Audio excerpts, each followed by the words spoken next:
pour raconter l'histoire de Sarah, pédopsychiatre marocaine d'une quarantaine d'années, divorcée, mère célibataire. Pourquoi décide-t-elle de plonger dans ses souvenirs à travers des photos ? Elle est à un moment, de toute façon, elle est à un moment charnière de l'histoire d'un individu. La quarantaine, c'est un moment de réflexion, de retour sur soi. On fait un premier bilan en général. Et bon, il y a ça, bien sûr. Il y a cette solitude quand même affective d'une femme qui est atteinte d'un cancer de l'utérus. Même si dans le roman, ce n'est pas central, la maladie, c'est le prétexte à l'évocation du passé. Et donc, effectivement, elle se replonge dans ces photos qu'elle puise dans un sac, peut-être aussi pour trouver la force de se battre, hein, dans ce passé qu'elle a aimé, et dans ce passé où elle a des souvenirs heureux, ou moins heureux d'ailleurs, mais qui tous sont quand même empreints d'une vitalité importante. Et donc elle se régénère, et elle transmet surtout à ses fils l'histoire familiale et l'histoire de son pays. Alors il y a son histoire, et puis il y a aussi celle de femmes et d'hommes en général, les clichés avec des hommes et des femmes modernes, progressistes, dans un Maroc qui, disons-le, n'avait pas encore basculé dans les années de plomb. Quel est l'impact justement de l'histoire du Maroc sur Sarah ?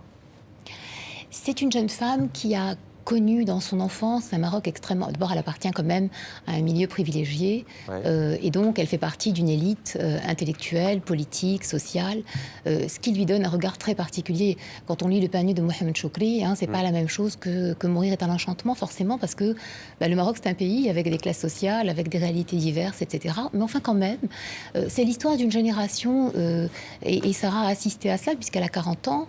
Donc ses parents, son père, son grand-père font partie des nationalistes, des premiers nationalistes marocains, enfin qui ont contribué à l'indépendance du pays. Et puis la génération de ses parents, ce sont ceux qui ont construit le Maroc moderne.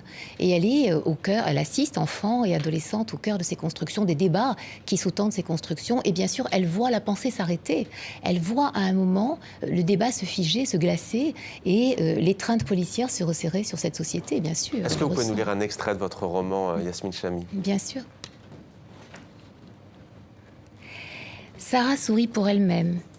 Les hommes de la famille observent avec une distance inquiète ces femmes, leurs filles, leurs sœurs, leurs nièces, leurs cousines, qui évoluent sans homme à leur côté, construisant patiemment de nouvelles règles du jeu, devenues solitaires par nécessité, puis par goût profond de leur indépendance, et surtout de celle de leurs enfants rois.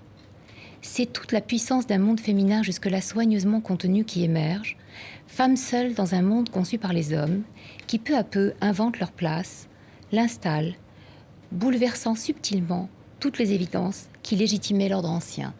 On le voit, vous l'avez dit, ce n'est pas tant la maladie, la toile de fond, mais c'est en fait la quête de l'émancipation des femmes qui est posée.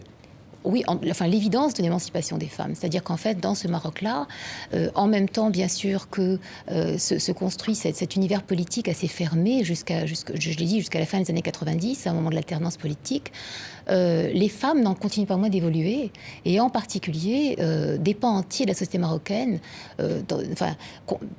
voit advenir le travail des femmes, le travail féminin, et l'investissement par les femmes de l'espace public, de l'espace social, de l'espace aussi politique. Et donc c'est ce Maroc-là, et bien sûr cette indépendance économique amène à une indépendance émotionnelle, affective, intellectuelle forcément, et donc contrarie le schéma ancien du rapport masculin-féminin, du rapport de genre.